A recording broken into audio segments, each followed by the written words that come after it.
धन्यवाद संचालक महोदय। साथियों, 2 मिनट की जगह 1.5 मिनट में बात समाप्त करूंगा। आज समता सैनिक दल का 100वीं वर्षगांठ में उपस्थित सभी बुद्धिजीवी साथियों, सैनिक साथियों और जिनके नेतृत्व में ये कार्यक्रम हो रहा है, हालांकि बहुत जानी मानी पर्सनालिटीज मंच पे बैठी हुई है, लेकिन जो मुख्य रूप से संचालक के रूप में काम कर रहे हैं उमेश सिंह गौतम जी, AR जोशी साहब, KP चौधरी साहब, CP सिंह साहब और सभी सम्मानित साथी यहाँ पर बैठे हुए हैं। साथियों, ये स्पीच का समय नहीं है। एक समझने वाली बात यह है कि समता सैनिक दल, उनके 3 शब्दों में जो बात छिपी हुई है वो ये है कि बाबा साहब जब संघर्ष कर रहे थे तो उनको ऐसा लगा कि भारत की जो गैर बराबरी की व्यवस्था है उसमें समता लाने के लिए, समानता लाने के लिए किसी एक दल का निर्माण होना चाहिए। ये वो समय है जब बाबा साहब 1913 में विदेश में पढ़ने के लिए गए और 1916 में पूरी दुनिया के सामने भारत देश की गैर बराबरी की व्यवस्था को caste is the curse of India के नाम से अपना रिसर्च पेपर कोलंबिया यूनिवर्सिटी में दिया और पूरी दुनिया के सामने रिसर्च स्कॉलर्स के सामने लिखा। वहां पर बताया कि भारत के अंदर इस धरती पे एक ऐसी सामाजिक व्यवस्था है जहां पे भारत के लोगों को जानवर से भी बदतर जिंदगी जीने के लिए मजबूर किया जाता है। ये वो समय था जब ह्यूमन राइट का कॉन्सेप्ट पूरी दुनिया में आ रहा था, पूरी दुनिया में चर्चा हो रही थी, ह्यूमन राइट पे चर्चा हो रही थी। जब बाबा साहब ने यह तय किया कि हमको समानता लाने के लिए भारत में दल का निर्माण करना चाहिए, तो बाबा साहब ने 1924 में इसका निर्माण किया। लेकिन जब विरोधियों को पता चला कि इस देश में समता नहीं आ जानी चाहिए, तो उन लोगों ने उस समतावादी विचारधारा को काउंटर करने के लिए गैर बराबरी की व्यवस्था को ज्यों का त्यों बनाने के लिए RSS नाम के संगठन का निर्माण अगली साल में 1925 में जाकर के किया। इसका मतलब समझते हो, अगर उन लोगों ने RSS का निर्माण अगली साल में जाकर के किया तो इसका मतलब बाबा साहब के द्वारा स्थापित इस दल से उनकी चूल हिलने की संभावना उनको महसूस हो गई थी। उनको लग गया था इस देश में बराबरी आ सकती है। लेकिन सम्मानित साथियों, उसके दल में, हमारे दल में एक अंतर रहा। RSS ने अब तक भारत के अंदर 2 पार्टी को रूल करने के लिए तैयार किया। कांग्रेस को रूल कराया, कांग्रेस ने, इस RSS ने कांग्रेस को रूल कराया।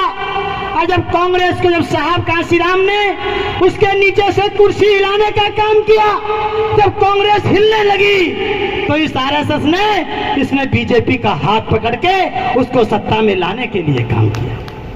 एक ही थाली के चट्टे बट्टे हैं, ये उनकी मां है सम्मानित साथियों। लेकिन दुख का विषय यह है, आज चर्चा इस बात पे होनी चाहिए कि 100 साल में हमने क्या पाया और क्या खोया है। क्या पाया है, क्या खोया है, क्या हमारे अचीवमेंट्स हैं, कहां हम पीछे रह गए, RSS को हम कहां पर काउंटर कर सकते थे। मेरे सम्मानित साथियों, जब बाबा साहब का अध्ययन करते हैं हम लोग तो आपको आगे चल के मिलेगा। बाबा साहब ने, जैसा हमारा उमेश सिंह गौतम साहब ने कहा कि 1 नहीं 2 वोट के अधिकार के लिए संघर्ष किया, यानी कि आपको भारत की राजनीति के अंदर बाबा साहब प्रवेश कराना चाहते थे, जिसके लिए आपको वोट का अधिकार दिला करके लेकर के आए। मेरे साथियों, कहने का मतलब यह है कि आपके बीच में से मान्यवर साहब काशीराम आए, आपने कितना साथ दिया कितना नहीं दिया ये हम नौजवान साथियों को नहीं पता, लेकिन ये नौजवान साथी आपको वचन देते हैं कि बाबा साहब के द्वारा स्थापित किए हुए इस समता सैनिक दल को हम पुनर्जीवित करने के लिए आपको वचनबद्ध करते हैं। सम्मानित साथियों, हमारे नौजवान साथी यहाँ पे बैठे हैं, हर जिले में इस समता सैनिक दल की कोई ना कोई बीज पड़ा हुआ है, कोई ना कोई बीज है, लेकिन वो धरती के अंदर दबा हुआ है। हम उसको खाद पानी देंगे और धरती से चीरते हुए निकालेंगे और आपको इस देश की राजनीति में भी हिस्सा देने का काम ये नौजवान पीढ़ी आपको करेगी। सम्मानित साथियों, हम तो नौजवान कहते हैं, हम इनको आदर्श मानते हैं। आपने अगर उस समय बाबा साहब का साथ दिया, साहब काशीराम का साथ दिया, अगर आपने हमको सीएम बना के दिया है तो हम आपकी असली सपूत औलाद उस दिन कहलाएंगे जब इस देश का प्रधानमंत्री हम आपको बना के देंगे। सम्मानित साहब, इससे पहले मरने वाले नहीं है। आरएसएस लगा लेगा अपना पूरा दम, हम भी बाबा साहब के सिपाही हैं। ये संविधान को बदलने की बात करते हैं, ये आरएसएस को समाप्त करने की बात करते हैं। अरे साथियों, ये कोई गाजर मूली का खेत नहीं है जिसको तुम जब चाहो उजाड़ दोगे। ये बाबा साहब के लिखे हुए संविधान की धरती है, इसको तुम मिटाने का प्रयास भी करोगे तो 100-200 साल तो तुम्हें फिर भी लग जाएंगे। सम्मानित साथियों, और तब तक हम तैयार होंगे। हम कहना चाहते हैं, मैं तो कहना चाहता हूं, अरे मांगने वाले नहीं बनना, ये हमको देंगे। अभी भी मांगते हो आप लोग, ये दे दो, ये दे दो, ये दे दो। अरे सरकार बनानी है हम लोगों को। हम दिल्ली के अंदर जैसे हमारे यहाँ काम है, उत्तर प्रदेश में आपकी सरकार बनी तो वहां पे आपको क्या नहीं मिला बताइए।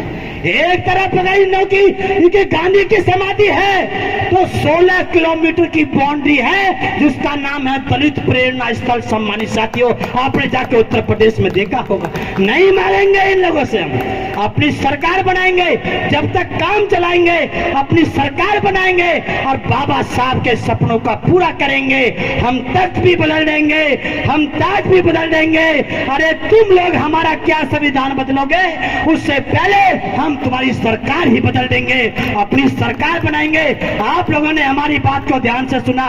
मैं पूरी थिंक टैंक का धन्यवाद करते हुए अपनी वाणी को विराम देता हूं। जय भीम, जय भारत, धन्यवाद।